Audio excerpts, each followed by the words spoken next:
Good afternoon, everyone, and welcome on in to the Full Court Press. Jason Walker here. Eric Frandsen should be on his way. Oh, he just texted me. He says he's a few blocks away. He went down to Brigham City earlier today, about an hour and a half ago, so he's been trying to make his way back up here. So Eric will be joining us shortly. Probably jump in probably in the middle of this first segment here. But thanks for joining us here on 106.9 FM, 1390 AM The Fan, or whether you're streaming online at 1069thefan.com or on the 1069 The Fan mobile app. Or if you're joining us on the YouTube stream, The Fan KLGN is where you can find our live streams, video streams, where you can see myself and Eric will come join this other chair in just a minute. But love having you guys in here, however you may be listening or watching.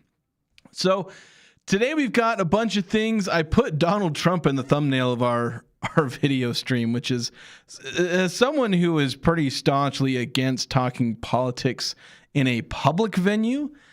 I never thought I'd do that, but it does have to do with the topics that we're going to go over today. We're not going to talk about like politics. But we're going to talk about, if you're listening at the top of the hour, just before we came over the air, those of you listening over the airwaves, an executive order was issued by the President of the United States trying to save college sports. A bunch of different things, but it's a lot of the stuff that people have been trying to bring up, like 5 years to play 5, like that's what you get. Or I don't know if it still had the red shirt or if it was the 5 years to play 5. Because right now the model is supposed to be 5 years to play 4. And that obviously includes the red shirt year. There's been some exceptions for, medical. If you tear your ACL, you only play like 1 or 2 games. Like you can get an exception. A lot of that's been in there, and the NCAA has been wanting to reel it back. There's been a bunch of stuff about, a lot of leaders across college sports, athletic directors, conference commissioners, they got together and had kind of a big old wine fest with the president. They had this big old round table essentially and basically complained for like a couple of hours or however long it was about all the things, how it's too expensive and we don't have control anymore and yada, yada, yada. And so they're trying to reel this back in. The question is it going to stick? I have my doubts, but I guess somebody's trying. Somebody that has power is trying. So we'll get into that as well. Also some Aggie news as Utah State men's basketball. They will be retaining at least one of their players. Redshirt freshman Braden Bowe it was announced by the basketball program that Braden Bowe will be staying with the Aggies. So there's a run it back that is now on Utah State's social media page. I don't know if it's on their on their athletics website. There's also some more investment that has been made. Another charitable donation, well, not charitable donation, just an athletics donation for Utah State athletics from the Alder family. And then volleyball signing a transfer from Cal. So there's some Aggie updates to be mixed up in here. 8968 texting in.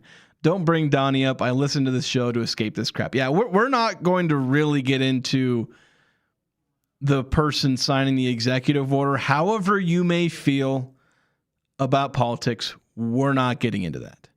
We're mainly going to talk about how politics, the result of politics, and it's, because we're talking about people trying to save college sports. This is one effort. Is this an avenue that's going to work? We're not going to discuss the merits of any politician, any political leaning, ideology. We will skip that, but names will come up. So just keep that in mind. You'll still be able to escape from politics, but you might hear the names. But again, as someone who is, again, just kind of staunchly against talking about politics in this avenue, like I have political opinions and I talk with them about people, but when I'm on the air, when I'm on social media, nothing. Most people I don't think even really know my political leanings unless they know me personally and have happened to have that conversation. And that's the way I like to keep it. So we'll get into all these different things as well. I've got the rest of the topic sheet up here where there's conference title game stuff, NCAA tournament expansion, MJ Collins playing in the college all-star game. So a lot of things to get into. So let's dive into this first topic here.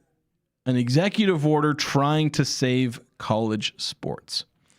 So yeah, President of the United States signs an executive order, and it's a 10-page executive order, and a lot of it is stuff that, according to Ross Dellinger, I'm going to kind of cheat off of his work a little bit here because he's done a lot better job reporting this. He also obtained a copy of this executive order, saying that there are aspects of things that are lifted from the House settlement, in particular, stuff about NIL. Because one of the biggest issues to me, and I feel like this kind of gets overlooked a little bit, but one of the biggest issues in wrangling college sports back from this Wild West that it's become, to borrow the popular term, is the fact that NIL is not NIL. Because in pro sports, NIL is mostly NIL. There is the whole thing, obviously, with Kawhi Leonard. But of course, they have very strict rules, and there's a whole investigation. So that is something that can happen. But in sports, you sign a contract with Adidas or Nike or whoever, that's an NIL deal. It's name, image, and likeness. And that's what shows up. And so pro sports doesn't have this problem. But in college, NIL is just salary. We talked about it with Cam Walker. He doesn't really use like NIL and revenue share. Like, it's all the same.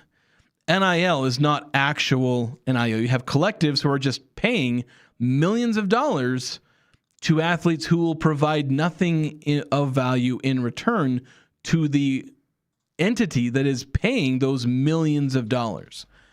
And so we have essentially fraudulent NIL. That's a word that gets thrown around a lot, including in the House settlement, including in this executive order. And that's something that needs to be targeted. It needs to be reined in somehow. We need to get to the point where NIL is not used as de facto salary, and that it is actually NIL. That it is actually pay for, appearing in a commercial, doing this, promoting this brand, and then having athletes get actual salaries so that we can separate between those two things. All right, now welcoming back in Eric Frandsen, showing up just a tad bit late. Your camera's not pointed in the right spot. It's pointed at your chin, basically. Yeah, let's try that again. Yeah, see how that works. All right. So, yeah, Eric, I don't know how much you've had a chance to read into this, look much into this. I was very careful on the radio saying we're not going to get into the politics and people behind all these things, but we do have the president signing an executive order trying to save college sports from the runaway NIL and from the transfer portal that has caused, so many issues with basically free agency every single offseason for every single team and every single player. Well, let me just start by saying this. We should all recognize that the current system in college athletics is messed up. Yeah. I don't know if I want to totally say that it's broken, but it is definitely messed up. And I don't think it's great for, there's a lot of reasons that it's problematic. And then people will point to, well, coaches can leave willy-nilly, and so players should be able to as well. But there's a very significant difference. And if a coach leaves, there's usually some compensation or something that happens to make the team whole where he just left. And there's nothing like that in college for college athletes. So I think something needs to be done. I don't know, and I haven't read the full details of this, I'll be honest. I heard that it might happen, but I haven't really read the order. I don't know if this really addresses it, if this really solves it. I can't fault people in Washington for trying to make something come together to make this happen, because the NCAA as an institution has been neutered and doesn't have the power or the chutzpah to make this work. And so they've appealed to higher powers to try to step in on their behalf. So I can't fault them for trying to make something happen.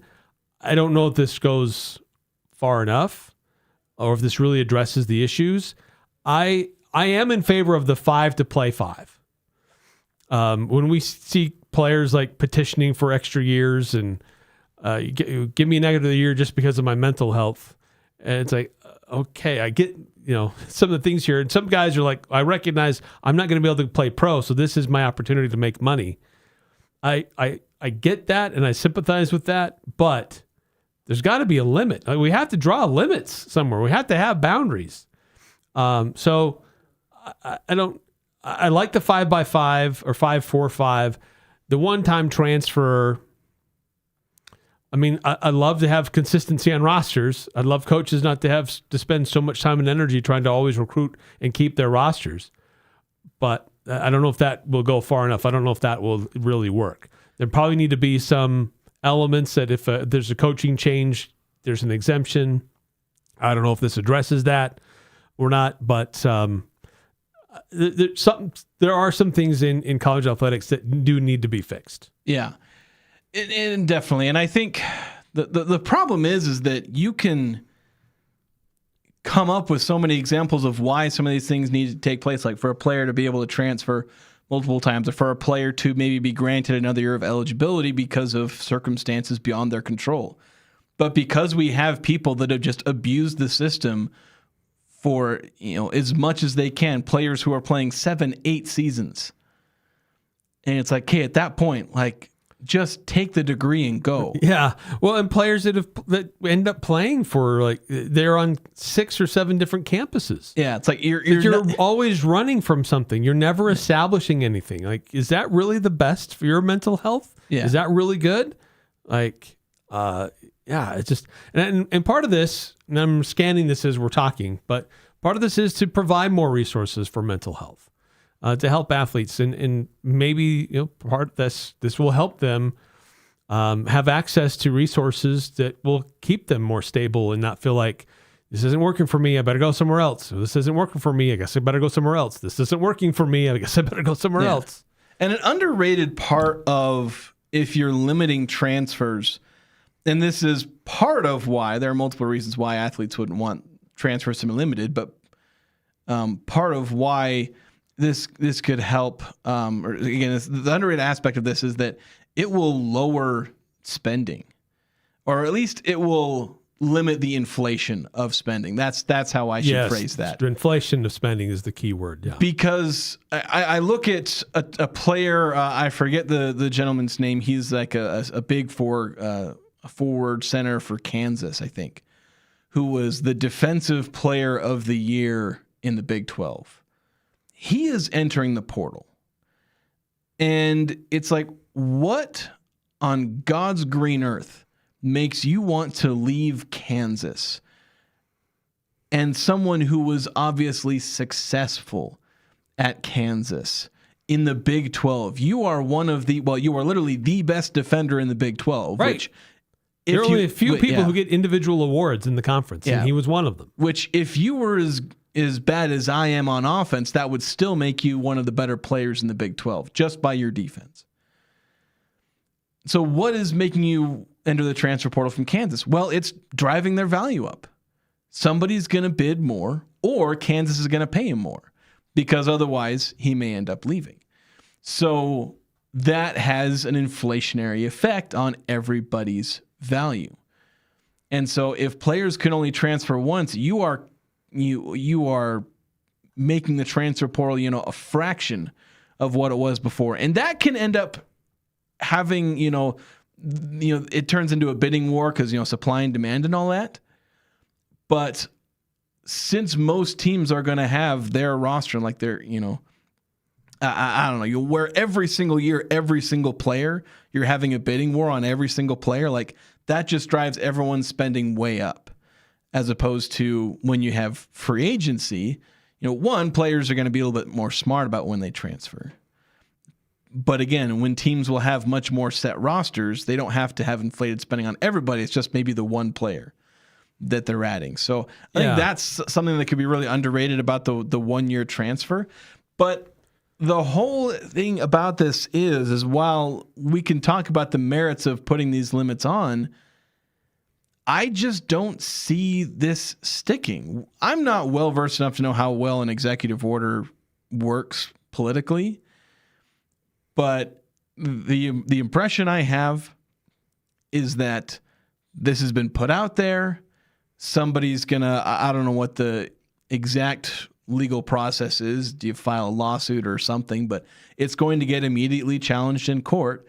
And based on the fact that these kind of things haven't held up at all, like, they had the one-time transfer and you couldn't, transfer aside from that, except if you could come up with some special circumstances, that got struck down on the basis of it, limits these athletes. So I just don't see how, I think maybe the difference here in this is that it was the NCAA who was trying to enforce that. And now there is some aspect of law behind this.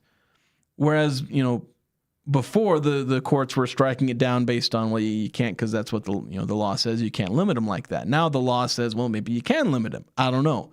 There's maybe a bit of nuance, but I wouldn't count on this sticking. Could it? I don't know. But either way, you need a more permanent solution. Maybe this just helps slow things down. But it's interesting timing too, because this happens just before the college basketball transfer window opens. So does this mean if I've already transferred, should I not put my name in the portal next week? Because I'm not going to be eligible for that. Am I going to get in trouble? That also is means this immediate now? That also means it can pretty much immediately be challenged legally. If the NCAA tries to start enforcing it, then you will immediately start seeing lawsuits, and you're going to have judges all over the country. Some might strike it down based on their jurisdiction. Others might not. I don't know. But this could get really messy really quickly if they try to start enforcing it now. Yeah. I'm with you. I don't really know the limits or the total expanse of a presidential executive order compared to a law that's passed by Congress and supported by the Supreme Court. But this is just a first step in that direction, because there's still an emphasis that Congress still needs to put something in place. So there is a legal backing to what they're trying to do in athletics. Yeah, you need an actual law on the books. Because part of this order points out there are football and college basketball get all the attention, they get all the money, but there are serious problems with the Olympic sports, especially when you look at places like Stanford and Cal playing in the ACC, and they made that move because of football and basketball revenue decisions, not because of athlete health, mental health, or things that actually make sense for their athletes and their well-being. And we're seeing some sports collapse and disappear because athletic departments and university institutions are we can't keep subsidizing everything else at this level. We have to put more of our eggs in these singular baskets, not in all of these baskets. And so it's creating more and more stress. And there just aren't that many institutions. When you look at all the institutions that support athletics, there really aren't that many. When you look at the global scale of college athletics, there really aren't that many who can afford to keep going like we're currently seeing right now, the current trends. Yeah, so something's got to break eventually. We'll see exactly how things play out, but we're at least seeing some kind of concrete steps being taken off. Concrete's the right word. Somebody's putting up wooden steps they're trying to take to get something done. And for that, at least to give credit to Donald Trump, President Trump, for trying to do something to get the ball moving on this, because there's been a lot of talk, been a lot of bluster. Everybody's had their moment on their soapbox, and President Trump has actually signed an executive order. Now, does it go far enough? Does it really address everything? Is this more soapboxing? Yeah, might be a little bit of both, but it does carry some legal weight to at least start moving things forward. But it comes at a tricky time with the college basketball portal window opening next week. Yeah.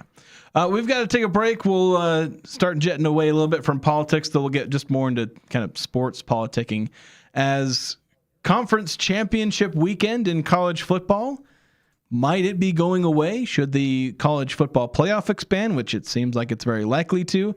Also, the NCAA tournament seems like the inevitable expansion is pretty much here. We'll be diving into these things next here on the Full Court Press.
Welcome back to the Full Court Press. Jason Walker here with Eric Frandsen. And as we shift away from the realm of politics, we didn't get too deep into politics, but still, I don't want to spend any more time talking about it than I need to. It's an executive order that affects college sports. It impacts college sports, which is a topic. Which is why we talk about it. It's why it's important. Yeah. But one thing that is getting talked about, we talk about executive orders, and there's a lot of talk about trying to get that done and trying to get a bill through Congress. But one thing that's being talked about is the clash between conference title games and the college football playoff. Conference title games, they have, long history. They are some of the more exciting games. It is one of the best weekends in college football. I would argue that its excitement almost exceeds the first round of the college football playoff, where there's just, you get everyone from the power conferences, from the mid-majors, They're all determining their conference championship. There's a lot of drama attached to that as far as who gets to go to the college football playoff, because there's been some surprises that show up on, the final weekend, where there are teams that got in because of upsets, or kind of got in because of upsets in other conferences. So there's a lot of, exciting stuff that happens on conference championship weekend, but there's also a lot of drama and, again, clashing with the college football playoff, because the value to playoff teams of the conference title, if you're a team that, if you're a, G6 team, like, yeah, obviously it means literally everything, because it's usually the only way you're getting in. Yeah. And so there's obviously value there. And for like the Big 12 and the ACC, like it'll usually be the difference between whether you get in or not. Although Miami didn't even play in their conference title game, and they were in the national title game. Yeah, that's kind of part of it. It's like there are teams that don't even need to appear in their title game. Say you're the number 5 team in the nation, but the 2 of the teams in the top 4 are 2 teams in the Big 10 where like they're ahead of you. Like, you don't appear in the conference title game, but you're in the playoff. Like, it doesn't really help you. Or say you're the number 1 overall seed, you go into the title game, you lose, you're still going to get in, but like you drop all the way maybe to 4. Like, playing in a conference title game ends up hurting you. And like, say it's possible you could fall behind a team that didn't play in their conference title game. I know there's been some effort to like prevent that kind of situation from happening, but there's still just all these little different things tied into how the conference title games for football are kind of, while they do obviously add to the college football playoff to a degree and create some drama in the path to the college football playoff, there are aspects where it clashes. And if the college football playoff expands, as again, they seemingly can't get away from expanding, that's something that becomes really contradictory, because you're having to, obviously that's more weekends of, playoff football. And there's really only one direction to go as far as putting those games. Like, are you going to go further into January? Are you going to bump up against the NFL playoffs? I don't think so. Yeah, what was it? The title game this year was played on January 17th or something like that? Was it on a Saturday or a Monday? Or was it on the 19th? I thought they usually played on a Monday. It was the 19th on a Monday. So, it's like we're in the mid to late January at this point for having a title game. And so that seems screwy. I like Bronco Mendenhall's idea that week 0 should be week 1. Just make it universal for week 1 for everybody. Do your conference title games Thanksgiving weekend. And then December is when you start the playoffs and the other bowl games. Now, on conference title games, your college football kind of stops for only a handful of games before you can get into the bowl season and the college football playoff because of conference championship games. But I still like conference title games. I think it'll be hard for conferences to shut those down because of the money generation that it creates for the conference. It's a premier TV event. There's added ticket sales, added concessions. It basically, if you're a team that's trying to get to the college football playoff, for some schools, that's your ticket to the playoff, because you're getting another good game on your schedule to help improve your overall resume to get to that postseason. So the conference championship game is important, and it rewards teams for how they did in their conference for that season. That should be worth something, how you played. Now, the way things are moving, like the regular season is becoming, to some degree, less important, and how you do in the playoffs is becoming more important as they expand the field and expand more opportunities. But getting there, and not just getting there, but also improving your position in the playoffs, having a conference title game helps, and it matters. I think it helps get you there. And if there's 2 great teams in the SEC playing for the championship, it may be determined if you're the number 1 team or the number 3 team. it may not matter your seeding all that much if you're that high. But if you're in the Mountain West or the Pac-12, it may be the difference on if you get in or not, and if you get a favorable seed or not. I don't think anyone cares about seeding, though. Like the number. Well, if you're hosting a game in the early rounds, or if you get a bye, I think that matters. In college football, it matters more than in basketball. I mean, I don't know. For one, we've seen a lot of the 1 seeds get upset. Not a ton. I mean, Indiana went all the way.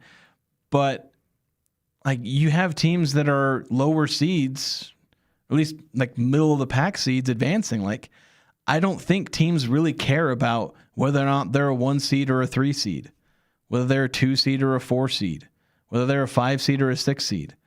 Like if you're on the line of, whether or not you're going to host a playoff game or not, sure, there's something there. But the problem is very few of those teams are in their conference championship because those are usually the 3rd or 4th place SEC and Big Ten teams. So I get with the conference championship game, there's history. Again, there are a lot of positives. As I said, one of the more exciting weekends. To me, I feel like if you're going to expand the playoff, the best way to go about all this really would be to eliminate conference championships in general and just have a regular season. And the team with the best record and, they win the championship. Give them a trophy. Because, that's how we do it in a lot of the other sports. You get a regular season trophy. And the problem with that, of course, is that the conferences are so bloated that half of the conference doesn't play half of the rest of the conference. In your power conferences, that's really the only way to determine, really. And even then, you still don't really know because they don't play equal schedules in their own conference play. Yeah. Because you may have 1 year where everybody on your side of your schedule is softer than somebody else, and you just you play the games that you have on your schedule and you win those games. But it could affect who's better or not, because in the regular season in these big conferences, you do not play everybody. So you don't know how good these teams really are. And that's why the conference championship game is important. It's to really showcase, are you really that good? Did you really have that good of a season compared to your peers in your conference? Problem is, it suffers from the same problem because you can appear in the conference championship game having played a soft schedule. You didn't deserve to be there because you played the 5 worst teams in the conference and missed all the other top 5 teams. And so you basically have to play one tough game and you win the conference championship. It's kind of what happened in the ACC.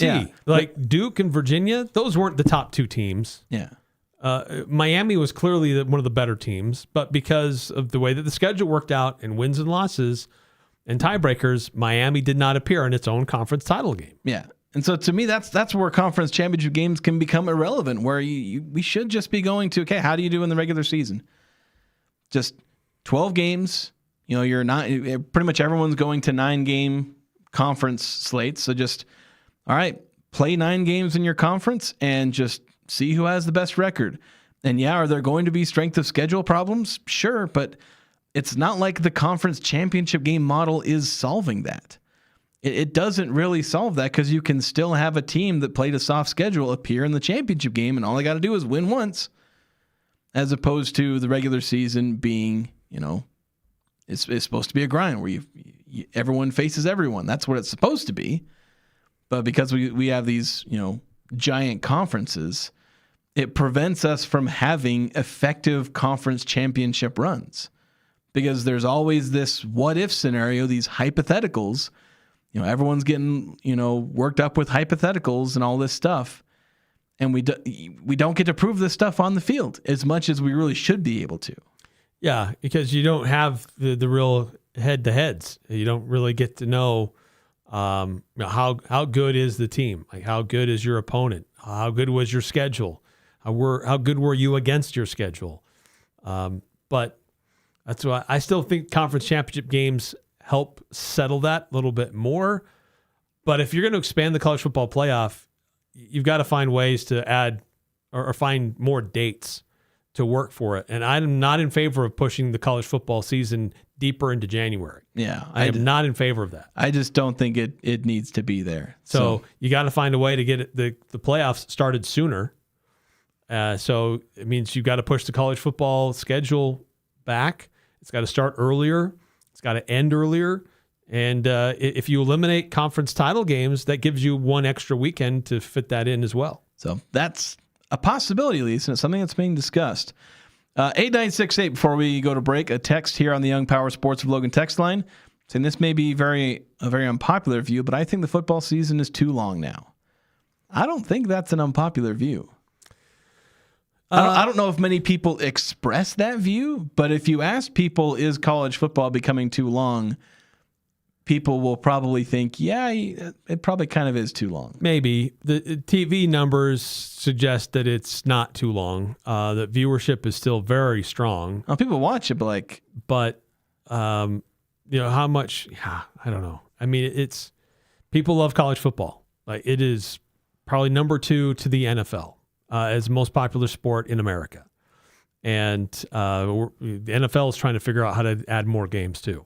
Like, people watch, people attend, people go and talk about it and watch these games. So I don't know that I can say a lot of people think the season's too long. I can't support that. There may be some who feel that. I'm not denying that. But more often than not, more people than not will probably, they enjoy watching college football and they don't want it shortened. They enjoy watching it, but I think that they would agree that it's too long. There can be too much of a good thing.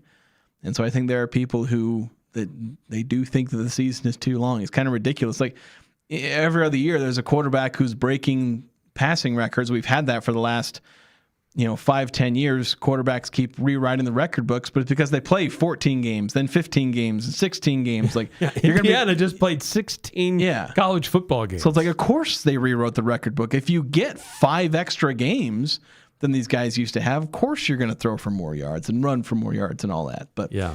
Anyway, we got to hit another break. When we come back, we'll talk a little bit about NCAA expansions, NCAA tournament expansion. We're talking expansion, yeah. Yeah, we just keep talking expansion here on the. All we got to do next is conference realignment. That's right. And expansion.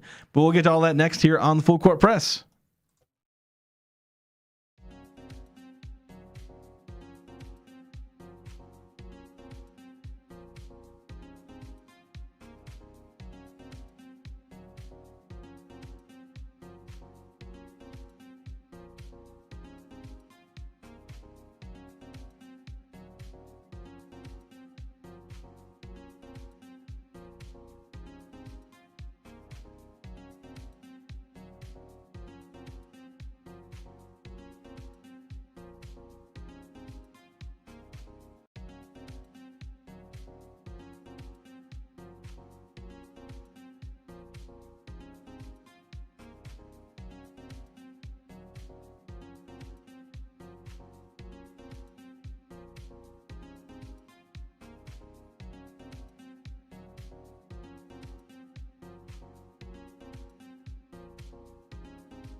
Welcome back to the Full Court Press here on 106.9 FM, 1390 AM, The Fan. Streaming online at 1069thefan.com and on the 1069 The Fan mobile app. And streaming live on YouTube, The Fan KLGN. So there was a report earlier today, I think it was the Sports Business Journal, basically saying that NCAA tournament expansion is likely going to get settled soon after this year's NCAA tournament. The Final Four starting tomorrow. Well, both games tomorrow. Yeah. Actually, the Sports Business Journal was referring to an original article by Ross Dellinger on Yahoo Sports. Okay. Yeah.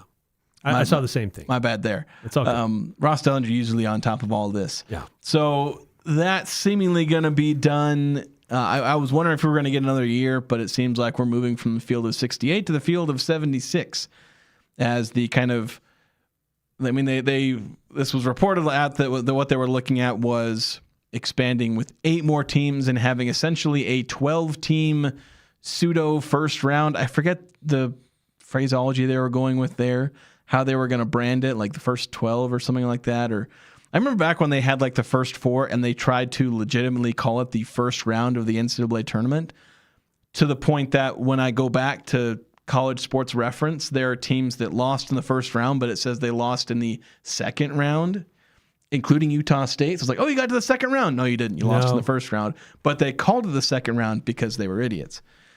Seems like they've moved away from that, and they're not going to try. I don't think they're going to try that again because they're going to have it branded its own thing. But yeah, we're looking at 8 more teams, moving a lot more of the lower seeds into play-in games, and essentially having an expanded middle week of the NCAA tournament before the first full weekend. Yeah, basically they're trying to expand what's already being done on Tuesday and Wednesday and just making more of that. Basically, essentially keeping what's being done in Dayton, but then adding another venue where you do the same things with the same types of teams. Yeah. And so it's kind of like the power conference's way of clearing the field of the lower seeds before the real big dance gets underway, which I don't love, but in that sense. But I do like the idea of providing more opportunities for other teams. And then a lot of the fear mongering is, well, this is just going to mean more mediocre Big 12 teams or more mediocre Big 10 teams. There might be some of that, but it won't be exclusively that. I think you'll see situations where this year, the Mountain West likely would have got another team in. Wouldn't have been such a big deal with Miami of Ohio and Akron. So there would have been more opportunities there. And if you get it in a mountain or a Pacific time zone, then there are opportunities to extend that a little bit further. If the money's there to make sense. And that's the big thing. They have to take this to their TV executives and say, we're not just going to add more to add more. We're only going to add more if we can make money off of this. And if you think that you can increase enlarge the pie that you're already giving to us, and before we slice it up and hand it all out. So, but to call it the first 4, I mean, they're going to have to call it something different. I think they call it the opening round or something like that. But if there's more money and there's more opportunity there, then I'm not really opposed to it. I think if it just becomes more of an opportunity for mediocre power programs to get in, then I have a problem with it. But I'm not entirely sure that that's what's going to happen. This cuts into the NIT. This probably kills the NIT because then the teams that you're going to be inviting are those who didn't quite make it and would have been invited to the NIT. And so now the NIT becomes those, not just mediocre power programs, but mediocre mid-major programs are participating in the NIT. Who wants to watch that? Yeah. And yeah, I'm kind of on the same page as you where like I've been less radically against NCAA tournament expansion. I still don't want it. It doesn't need to happen. Like the teams that missed out on the tournament this year, last year, any year, teams that miss out on the tournament don't deserve to be in. they don't improve the NCAA tournament by being there. They don't make it better. We already have an NCAA tournament that is losing potential upsets, and watering it down with even, I don't know, is that going to be how you try and manufacture upsets or perceived upsets? I don't know. But in the end, like, I'm more concerned about other aspects of the NCAA tournament than expansion. To me, that's like, if you had to give the NCAA tournament expansion, but you could get back the Cinderella, the true March Madness, like, I'd gladly exchange, say, here's my compromise. You can have your 8 more teams, but don't be, keeping mid-majors from having good seeds. Don't have the high major teams refuse to schedule mid-major teams so that you can, manufacture lower seeds for them. There's also the whole thing with NIL and in talent. As much as talent does flow down, it flows up at a higher rate. So it's not trickling down. Basically everyone who's returning that made an all-conference team last year ends up going to the high majors. And so mid-majors can't retain all their talent.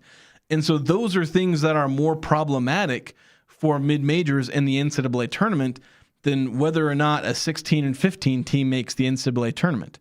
And Eric, as you said, like, as I've looked into the data and found this out for myself, like, if we kind of backtrack and look, like, over the last 10 or so years, like, if you expanded the tournament by 8 teams, would there be more mid-majors or high majors? Well, there would technically be more high majors, but, like, the ratio of high major to mid-major would shift slightly to mid-majors, because you'd be getting 2 or 3 or 4 more mid-major teams versus 3 or 4 more high majors. And the split is always, I forget the exact split, but it's like 80-20 or something like that, or something to that aspect. And you would be shifting. There'd be more mid-majors relative to high majors if you expanded the tournament. Like, look at some of the teams that missed out on the tournament this year, like looking at bracket matrix. I forget exactly who the official first 4 out was, but Auburn, San Diego State, Oklahoma, New Mexico, Indiana, Stanford, Belmont, like, those are your first 7 or 8 teams out.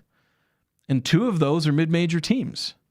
So you would have gotten 2 or 3 more mid-major schools. You'd get a lot more high major schools. This year was a pretty bad year on the bubble for mid-majors, to be honest. And other years there would be 4 or even 5. So I don't think it's expansion is the issue for mid-majors in the NCAA tournament. The issue is a whole bunch of other more nuanced stuff. It's what happens in November and December. Yeah. Even in, the middle of the summer when scheduling is happening. Yeah. And when conversations are happening in January and February, that it's just like, there's a whole bunch of other stuff that is hurting mid-majors, and tournament expansion, as much as nobody really wants it, and it's just a dumb thing that people are doing for money. But there are a lot more things that need to be fixed with college basketball. We got to take a break. When we come back, we'll wrap up the first hour here. We got a couple more texts coming in as well, so we'll get to those on the other side of this break here on 106.9 FM, 1390 AM, The Fan.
Batteries, headlights, wiper blades, they're all in stock. They're all on sale now at your local Napa Auto Parts.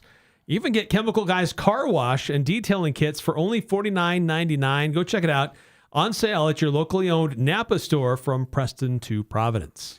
So we have a text real quick from 8968. Another unpopular view. 8968 with all these unpopular opinions. Saying, I have already quit watching the tournament last week. I kind of said something similar, I think, last week, where it's like, we tune out now that the Aggies are out? Like, for me, I watch surprisingly little basketball outside of the Mountain West. Like, Duke UConn could be on, and I'll be watching New Mexico and Wyoming. And it's like, kind of weird that way. And like with the Pac-12, I'm going to be watching Gonzaga, San Diego State. Mind you, that's kind of a marquee matchup, in and of itself. But like, it's like, even when there's not an Aggie game, obviously if there's an Aggie game on a particular night, I'm not watching anything else. So obviously that's my job. But like even on the off night, it's like if I'm watching college basketball, I'm more likely to watch Mountain West, now Pac-12. Now the NCAA tournament has moved on from the Aggies. It's like I still tune into some of these games. I mean, I watched Duke UConn. I was watching that crazy ending. That was a wild So ending. there is still an aspect where I'm very likely to watch these games. I'm very likely to watch them tomorrow. But like some of the fire is gone where it's like I really enjoy following mid-major basketball in the NCAA tournament. And then just the first weekend in general, like that's not even a mid-major thing. It's just like there's so much basketball. I love watching it. Yeah. As much as I can. I still like to watch the Final Four and the championship. It's still, these are high level teams, great athletes, players that I keep an eye on to see like, who's going to play at the next level, who might be in the lottery. Like these days, like is there a player in this roster that Utah could be playing in a Utah Jazz jersey next season? So I still like it. I think it's still entertaining. And where Utah State played really well against Arizona, I'm curious to see how well other people play against the Arizona and see if the Aggies lost to the ultimate champion. Yeah, the answer is very few have held up as well as the Aggies have. Yeah. So that's kind of a plus. It's a feather in the Aggies' cap. We didn't lose as bad as everyone else did to Arizona. Right. Hang the banner. So one quick bit of news for Utah State basketball. Actually, apparently there was a report from somebody who covers Winthrop that the Aggies are going to be playing them next season. I believe it'll be a home game. It's a team that did decently well. I think they were in their conference championship game, if I saw one comment correctly. So there's one game on the schedule for the Aggies next season. Yeah, it's great. Yeah, that's going to do it for us in this hour. Stay tuned. We're going to talk Aggie basketball next hour.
Hello, everyone, and welcome back in to the Full Court Press. Jason Walker here, all by my lonesome for this second hour here on 106.9 FM, 1390 AM, streaming online at 1069thefan.com and on the 1069 The Fan mobile app, and live on YouTube. Glad you could join us. Feel free to send a text in your thoughts on any of the topics we're covering today. Text 435-339-0321. Talked a lot about the state of college sports in the first hour.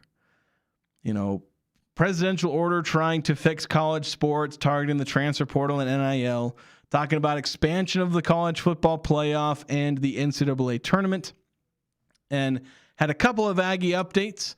Got more of those for this hour, though. I actually want to real quick get to 1369, kind of on the Aggie update. We ended the first hour with Utah State set to play Winthrop in men's basketball next season, and trying to double check because I didn't have their information for this season. They went 23-11 this year. Actually, the last two seasons they've gone exactly 23-11 each time. So this is a solid, mid-major program. They come out of the Big South. It was a conference that was won by High Point. So this should be a good team. And I believe it's going to be a home game for the Aggies. So we'll see just how, if we can get to a quad 2. If it's going to be a home game, quad 2 is probably going to be tricky. It's a team that finished 146 in KenPom. And I forget where that would be as far as a home game. So it's going to be a guarantee game. I think the Aggies are paying like $100,000 to bring him in. It was like $92,000 was the report that I saw. So they're adding a game, but 1369 corrected me because I said there was one game on the schedule. But correct me by saying that the Aggies play at Memphis next year and then saying there's a neutral court side against Illinois State. I'm not 100% sure that they're going to have a return neutral side, because they played in Salt Lake City and they did something kind of like that with San Francisco, where they played San Francisco and Salt Lake one year, although I think that was the second leg of what was essentially a semi-home game and semi-home game type situation, because the Aggies got to play in the Delta Center, basically at home, but a little bit further away. But then they played a neutral site game in Golden State's arena. I forget what it's called, which was like 20 minutes away from San Francisco's campus. So I don't know if there is a corresponding. I can't remember if there is. So if that's the case, I'm not going to contradict that because I don't know if it's the case or not. But that could be something there. But they do have the game against Memphis. They will be at Memphis. So there are at least two games on the schedule that I know are definitely planned on being happening, or at least the Winthrop game is being reported. So I don't know if that's, absolute confirmation, but pretty high likelihood given the source that it came from. So there's a couple games on the Aggie schedule in addition to obviously the conference schedule, but the Aggies need, I think, 16. I think it's 16 non-conference games, either 14 or 16 non-conference games. Calhoun was working on some pretty good stuff for MTEs or different neutral site events, but with him leaving to Cincinnati, I don't know if those are all going to end up coming to fruition. 935 texting in saying, not surprised Eric is tardy, and then he leaves early. How soon until Jason becomes the superintendent over Eric? Probably not anytime soon. I am basically slowly taking over all the duties of the show, where I'm, getting a launch on the YouTube channel, and I'm usually the one planning all the shows. Of course, that's the kind of stuff I was hired to do. So I'm doing my job. And Eric, I take a lot of the pressure off of Eric, where he doesn't, again, he wears a lot of hats around the company. So my job is to handle all of the sports stuff. So I'm superintendent over sports. I gave myself a made up title as sports content lead or something like that. So if I ever email you, my signature will read sports content lead, and just know that that's entirely made up because I didn't know what else to call myself and put into an email signature. Basically, I'm a beat writer and radio host. That's those are kind of the two main thrusts of my job. So before the show, there was actually a pretty nice bit of news for Aggie fans. Not like a bombshell bit of news, but a nice run it back tweet from Utah State men's basketball. It's not one of the big names, Carson Templin or Mason Falslev, but the Aggies will be getting back shooting guard Braden Bowe. He was one of the red shirts this year. Him, David Oweezy, and Kingston Tosi all red shirted this year. All our talented players, mind you, of course, David Oweezy is entering the portal. We're not sure if he's going to come back. I mean, anytime you enter the portal, it's a pretty high likelihood, though not a guarantee they leave, but pretty high likelihood. But Braden Bowe coming back, and this is a signing that I really like. I think Kingston Tosi would be a huge re-signing as well. He is a talented kid and a guy with some amazing versatility that I think could do some real damage with any program, but with Ben Jacobson. I think he would really benefit from that versatility that Tosi can bring as like a small forward, power forward type, where he doesn't have to be a tweener between like, is he a power forward or like, because I think he can play from the outside in. He'll work on that 3-point shot where it was a bit iffy when he was in high school. But anyway, we're not going to get into Kingston Tosi, but want to get into Braden Bowe because this is I think an underrated. I think within the offseason, I don't think it's going to get a ton of attention because he didn't play last year. Nobody watched this kid play basketball. I saw him play a tiny bit of basketball when they, did some off-season, open scrimmages, and every now and again, we'd go interview the coach after practice, and we'd see a little bit of the practice. Like, that's the most I ever saw of Braden Bowe. I've not really seen him play organized basketball in person. Like a year ago, like a little less than a year ago, I watched a few of his games that I could find on tape. I think I found like 2 or 3 full games. I've watched his highlight reel. I went and rewatched some of it. So I did a written breakdown on Braden Bowe. If you want to go back, you can find it. Like it's the title of the article was because I've got it pulled up here because I was reminding myself. It was in-depth look at the USU men's basketball incoming freshmen for 2025. So it was about every single one of the 5 incoming freshmen.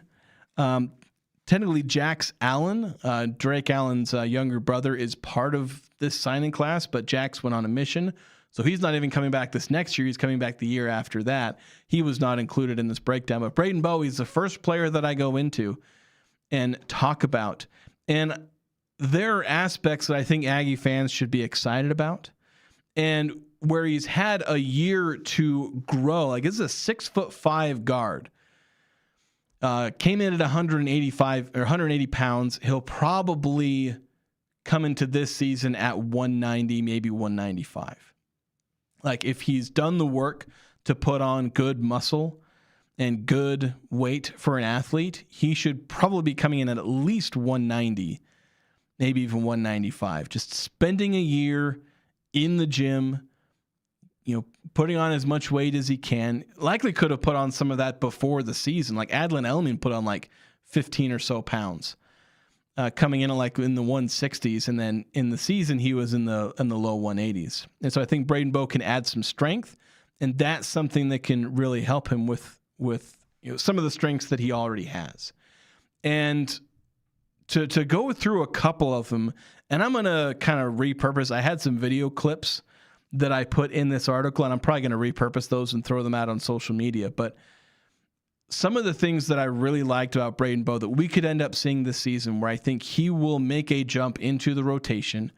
I don't know if starting is going to be in the cards for him.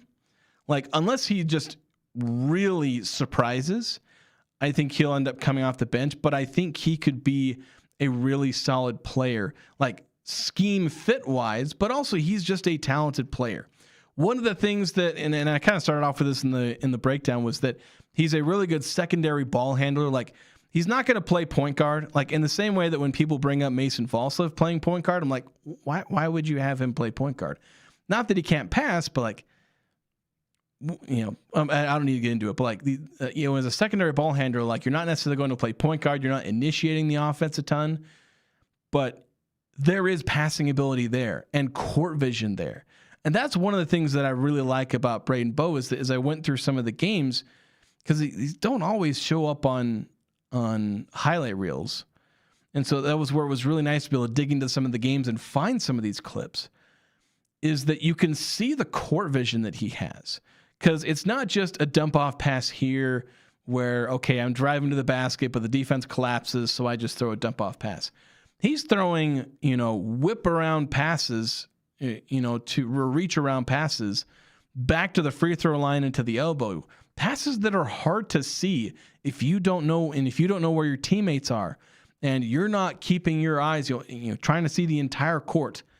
It's something that is hard to do. And Braden Bowe has, solid passing. He has solid accuracy as a passer. And so while I wouldn't put him in the range of a point guard and like an initiator of offense, he is someone who can, fill the role of a shooting guard, or where he's 6'5", he can play that third guard small forward role. And if he's theoretically your third best passer on the court, then you have a pretty dang good passing lineup out there. But of course, maybe he's the second best because maybe your shooting guard isn't as good of a passer, but still, you want him as your second or third best passer. And if you have that, then he makes your lineup just so much better just by being able to, one, he can throw assists off the drive, but he'll also be a really good connector as a passer as well. Passes that don't show up on the stat sheet, but really show up on film and really help a team, score points in the end. Now, as far as his scoring ability, and then I wasn't able to dive much into defense with Braden Bowe. There's aspects where he's 6'5", decent athleticism, decent length. I don't know if he's ever going to be an elite defender, but he can be a solid defender. But to focus a little bit more on his offense, where this is where we could see something that works really well, and I think he's a great scheme fit for Ben Jacobson, is that he is a potential 3-level scorer. I noted in my breakdown that he's not the greatest athlete and doesn't have an elite first step, but he's got a quick enough first step, and he's got enough craftiness to his game that he can drive to the paint, and he can finish on the left side of the rim, on the right side of the rim. And one of the critiques I kind of have of Mason Falslev is he struggles to finish on the left side of the rim, where you see actually Elijah Perryman is actually really good at finishing on the left side of the rim. Braden Bowe can do that as well. He is still right hand dominant, but he can finish on either side of the rim. And so Braden Bowe can get to the basket, finish at the basket, and also in a variety of ways. Watching you have to dip into highlights to see more examples of him scoring. But you can see him finishing with different releases around the rim, finishing around contests, and different things like that. But then you move to the mid-range. This is something that Braden Bowe has done a lot of. It's again, I can't vouch for how good of a mid-range shooter he is, because this is where being only able to have 2 or 3 games really limits the ability to scout him. Is that I don't have a full picture of how good he is in the mid-range. With Mason Falslev, I can talk about him in the mid-range, and I do a little bit. I've got a couple of breakdowns coming out soon on Cache Valley Daily, but you need a full statistical profile to understand just how good a player is in the mid-range, and I don't have that about Braden Bowe. But again, this is one of those things where you can make some assumptions based off highlight reels. In that, if you're scouting a player through highlight reels, which again, you can't fully scout a guy through highlight reels. You can glean some details about a player, and that's about as far as you can go. Is make some assumptions based on what you see and what you don't see. But if you see a guy take a bunch of mid-range jump shots in his highlight reel, there's a pretty confident chance that he's a good mid-range shooter. If a guy hits a dozen 3-pointers in a 2-minute highlight reel, he's probably a good 3-point shooter.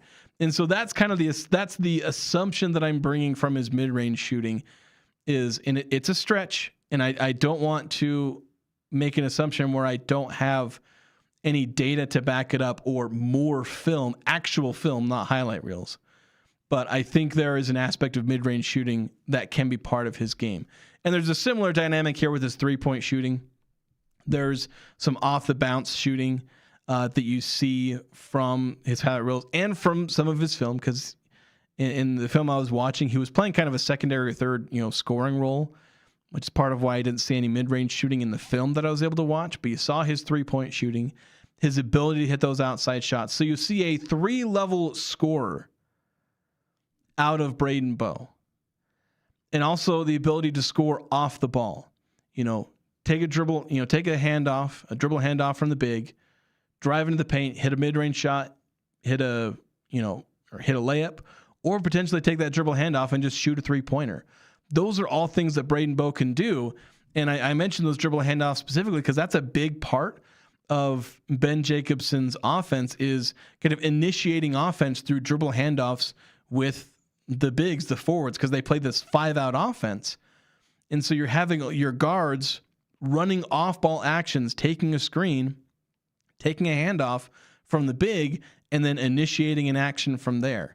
That's where a lot of actions will begin, they'll begin sometimes with an off-ball screen or something like that, or an off-ball cut. But a player will take a handoff from the big in a lot of cases, and that's where a lot of the real magic kind of begins, with the player either getting downhill, maybe passing back to the big. And Braden Bowe, I think, can really excel at that aspect of Ben Jacobson's offense. Going through some off-ball actions, taking a handoff or a pass from the big, and then making things happen after that. It's something that I think Braden Bowe would fit really well with.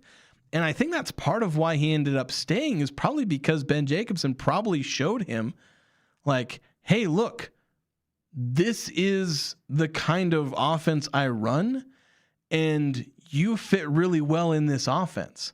And so I think that's something that very likely convinced Braden Bowe to stay, along with there's some risk of when you're a redshirt, transferring after your redshirt season, because that's the kind of situation that gets you, where you have to transfer to a Division II, Division III, or a JUCO. That's the risk you can run. But I think that Braden Bowe has a chance to be a really underrated player this next season. I think depending on which transfers come in, we'll see. But and especially where Mason Falsov, if he stays, like, there's one spot in the starting lineup that Braden Bowe is just not going to get. And if they bring in Leon Bond from Northern Iowa, basically both the spots that Braden Bowe could start at are taken. But so I don't know if starting is something that he could likely end up doing, but he could end up being like, imagine Colby King, like that kind of role is something that Braden Bowe could end up playing this year. And I think it could be really exciting for Aggie fans. And then just down the line, like that's something that, 2 or 3 years, assuming you're able to keep him here in Logan, but he's someone that could be a really positive player for the Aggies going forward. We're going to take a break here. We'll come back, continue talking about the Aggies. MJ Collins participated in an all-star game earlier today. Didn't mention it too much, but there's basically some all-star festivities happening with the Final Four. And so we'll talk about some of the plays that MJ Collins made. I'm trying to track down a box score. I don't know why there isn't one that I've been able to find, but MJ Collins at least getting a couple of highlight reel buckets and just being involved in this game and having a nice conclusion to his college career. We'll get into that coming up next here on the Full Court Press.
Welcome back to the Full Court Press. Jason Walker here.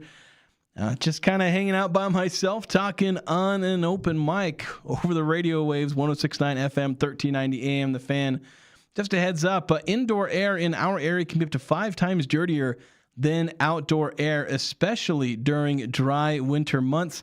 Dry air keeps dust and allergens floating longer, sending them deeper into your lungs and making sickness more likely. Mountain Valley Heating and Air can help with that by installing high-efficiency steam humidifiers that use 1 gallon of water with no waste to improve air quality. So call 435-753-5170 for a free in-home air quality assessment from Mountain Valley Heating and Air. So talked a lot about Braden Bowe coming back for the Utah State Aggies as kind of an underrated return. I know he's the first one, so there's obviously a lot of excitement there that you're getting one of the players on the roster back. It's nice to be able to get players back in an era where there can be very limited continuity.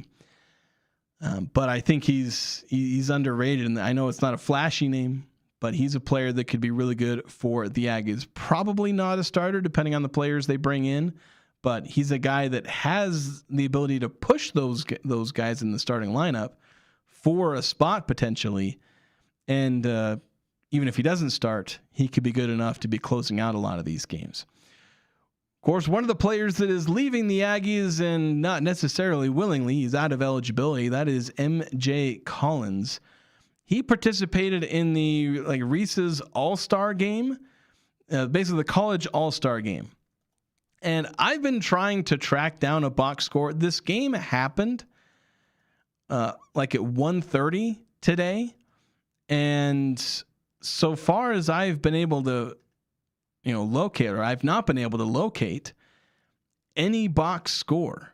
I've seen a final score where the West beat the East 110-93. MJ Collins, despite playing for a team in the West, he was on the East team, the East All-Stars team.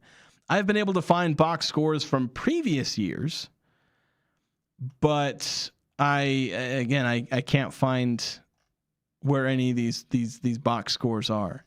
I've got final scores, and that's literally it. So a couple of point totals for some of the players. MJ Collins getting at least a couple of buckets. Utah State men's basketball social media accounts posting a few of those.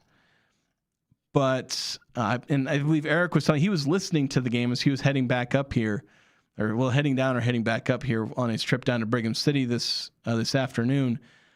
He was saying that MJ Collins got into double figures, so he certainly got involved in the offense and was a solid player. Heck, maybe I'll look him up specifically on social media and see if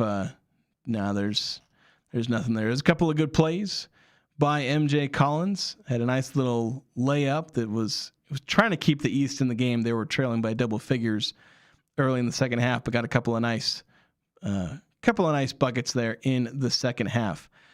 So that's kind of one aspect. It was kind of fun to see MJ Collins, see him participating in a game like this. There's also a local high school player, Sam Phipps, who I believe is competing in a dunk contest as part of the All-Star festivities. So we've got more local representation in these All-Star Final Four festivities. Unfortunately, no Aggies or local representation in the Final Four itself, but that's maybe something that we could see another day. Before we get into some other news, 5338 with the text earlier that I didn't quite have a chance to get to, saying one word I haven't heard recently in the lexicon surrounding USU is interim. I don't miss it at all. Yeah, that's something with interim president, interim athletic director, even some interim coaches. There is still an interim coach, softball, currently with an interim coach, and actually props to softball. They got a pretty gritty win over San Diego State yesterday. I think it was they came from behind. It ended up winning, I think it was 4-3 was the final score. I might be misremembering that. But yeah, nice little win for the Aggies against San Diego State, who they are playing again today. 4-3 was the final score there. So, yeah, props them. 2 runs in the 7th and final inning as they took down San Diego State. And, of course, they got 2 more games in this series. It's being played in San Diego, trying to win that series. They have lost their first 2 series of Mountain West play. Or excuse me, no, they've lost their most recent 2 series. They won their first series of Mountain West play against Fresno State. They went 2-1 in that series. Went 1-2 at home against Nevada. And they went 0-3 against Grand Canyon, who are a ranked team. So that's kind of tricky for the Aggies there in that one. And then they're currently 1-0 against San Diego State. They're 4-6 overall in Mountain West play so far. But yeah, nice to not be saying interim this, interim that, and all over the shop. But another bit of news for the athletics program, the athletics department, specifically volleyball, is the signing of a transfer from Cal, where they lost some players in the transfer portal. They got Keith Smith, and they haven't put out the official news on their athletics page because I'd seen her name, and yeah, they didn't post a news story about it. Yeah, Sophie Scott, a middle blocker from Cal, coming to Utah State. So the Aggies trying to replenish their roster with Keith Smith, trying to add players, and just make sure that they don't have a drop off from where the program was under Rob Nielsen. That's something where he got the Utah State volleyball program to amazing heights, and Keith Smith trying to keep that going. So another bit of small news in the Aggie community. Another real quick note. Again, we've got like 3 or 4 quick notes here. The Aggies getting another donation to their athletics department, $750,000 from Tom and Patty Willis. I think I said the Alders or for some reason earlier in the show. But yeah, $750,000. So we've had a couple of $2.4 million donations. This one, $750,000. So the Aggies are, they've gotten big donations before from people, but they're trying to show like, hey, there are people investing in this program. They want people to know that there are people investing in these programs, into athletics, into basketball, into football, as there are some big financial goals for Utah State athletics, and they are dead set on being able to meet those. So a couple of quick Aggie news blurbs there, going through a few of these. But we'll take a quick break. We'll come back, give a bit of a preview of the Final Four, and my thoughts on these 2 matchups. We'll also get into the Utah Mammoth. We're actually, I think, only going to have one more break. We're going to have a slightly shortened show. The Jazz, their broadcast is coming on at 6:00 as they're playing tonight. So we'll have one more segment after this. We'll be out at 5:47. So we'll cut the show 13 minutes short. So won't be missing too much of the show, and we'll be cutting it short on YouTube. I know sometimes we go a little bit longer. If we have the radio portion cut short, we'll keep the YouTube stream going longer, but we won't be doing that today. We'll just be going the same length as radio. So we'll be back after this here on the Full Court Press.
Welcome on back to the Full Court Press. Jason Walker here.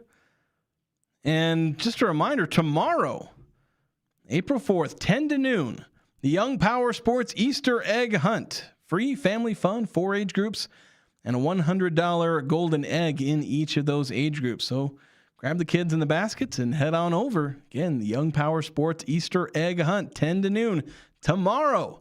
Make sure to check it out. So final segment here, we're going to have a slightly shortened show. Jazz coming on at 5:47. The broadcast will begin. Game will tip off at 6 p.m. or, well, since it's the NBA, like 6:05. You know, you can never start a game on time.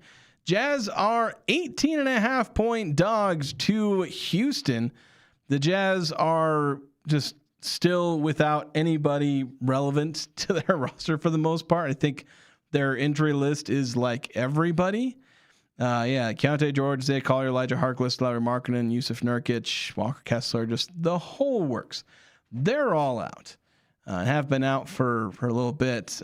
Should maybe see a return from some of these guys soon. Just as a note, I think the other day we were talking about this where the Jazz were trying to catch some teams in the tank race and mentioned that, you know, Sacramento, are they going to lose like 2 more games? Are they going to win a couple more games where the Jazz could maybe tie them for the same lottery odds? And I forget exactly how they break these ties, or even if they do break the ties, if they just end up with the same lottery odds. But the Jazz are 21-56. The Sacramento Kings are 20-57. The Kings won their most recent game. I forgot who they beat in their most recent game. They beat Toronto. They won at Toronto. And they have 3 home games remaining. They play New Orleans, the Clippers. They have a home game against Golden State. They have a doubleheader against, well, not a doubleheader, back to 2 games in a row. They play next Tuesday and Friday against Golden State. So maybe do the Jazz end up with the number 4 lottery odds? Because again, that's not much in the way of a guarantee of getting a high pick, but it completely prevents the Jazz from losing their pick. Right now, 0.6% chance that they lose their pick, but moving up to number 4 in the lottery odds would prevent them from losing it entirely. Another thing I want to note was watching the Utah Mammoth yesterday, is they had a kind of a thrilling win where they were down 0-2 to the Kraken, the Seattle Kraken.